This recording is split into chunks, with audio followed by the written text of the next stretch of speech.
America যদি ইরানে পারমাণবিক বোমা মারে তবে প্রথম আঘাতেই কত মানুষ মারা যাবে জানেন?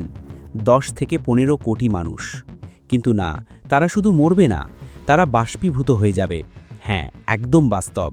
কল্পনা করুন, যদি এই বোমা তেহরানের ওপর পড়ে, পুরো শহরটাই উবে যাবে এক মুহূর্তে।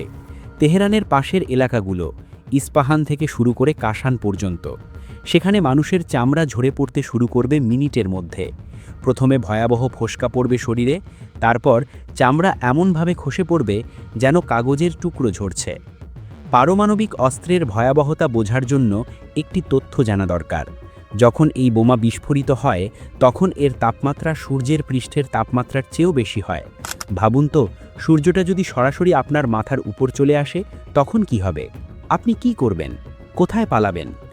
১০ থেকে ১৫ কোটি মানুষ তৎক্ষণাৎ মারা যাবে। বাকিরা হয়ে যাবে রেডিও অ্যাক্টিভ লাশ।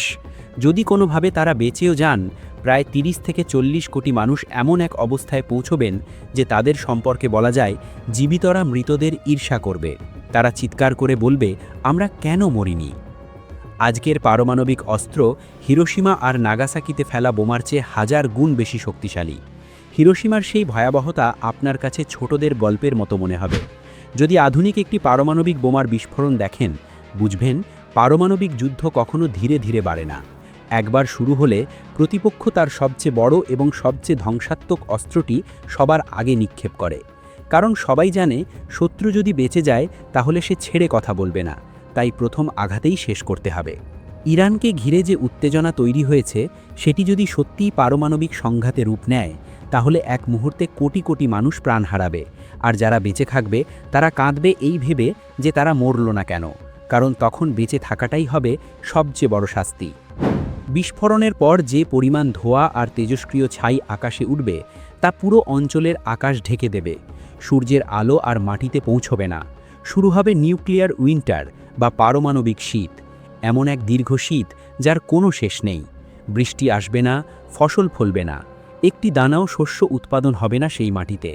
তেজস্ক্রিয় ছাই পড়বে পাহাড় আর উঁচু ভূমিতে, সেখান থেকে নদীর পানিতে মিশে সেই বিষ ছড়িয়ে পড়বে সর্বত্র। যে নদীগুলো ছিল প্রাণের উৎস, সেগুলো হয়ে যাবে বিষের ধারা।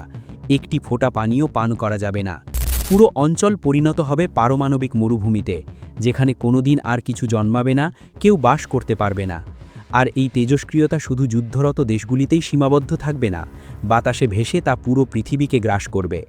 আপনার কি মনে হয়, মানবতা কি শেষ পর্যন্ত টিকে থাকবে, নাকি নিজেদের তৈরি এই মারণাস্ত্রেই একদিন বিলীন হয়ে যাবে পুরো পৃথিবী? আপনার মূল্যবান মতামত আমাদের কমেন্ট বক্সে জানান। ভিডিওটি তথ্যবহুল মনে হলে একটি লাইক দিন এবং শেয়ার করে অন্যদেরও এই ভয়াবহ বাস্তবতা সম্পর্কে সচেতন করুন। এমন আরও গুরুত্বপূর্ণ ও চিন্তামূলক ভিডিও পেতে আমাদের চ্যানেলটি সাবস্ক্রাইব করে বেল আইকনটি বাজিয়ে রাখুন। আজকের মতো এখানেই বিদায় নিচ্ছি। সচেতন থাকুন, সুরক্ষিত থাকুন। ধন্যবাদ।